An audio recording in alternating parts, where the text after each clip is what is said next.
Sebanyak 137 atlet mengikuti kejuaraan tarung derajat Aceh Wilayah 1 Piala Kapolres Aceh Besar tahun 2023 di Gedung Jantung Sport City, Jumat 23 Juni 2023.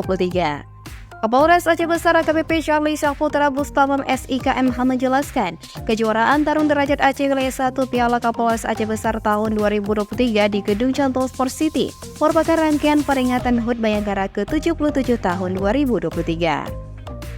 Diharapkan kepada para atlet agar bertanding dengan penuh semangat dan selalu mengedepankan sportivitas dan semangat juang yang tinggi. Kegiatan ini sekaligus untuk uji tanding bagi petarung dalam rangka persiapan menuju pentas PON yang akan digelar di Aceh dan Sumut tahun 2024 mendatang. Sementara itu, penjabat Bupati Aceh Besar Muhammad Iswanto SSTPMM yang diwakili Sekdakap Aceh Besar Dr. Rana Sulemi MSI menyambut baik dan memberikan apresiasi atas terlaksananya kejuaraan tarung derajat Aceh Wilayah 1 Piala Kapolres Aceh Besar tahun 2023 tersebut.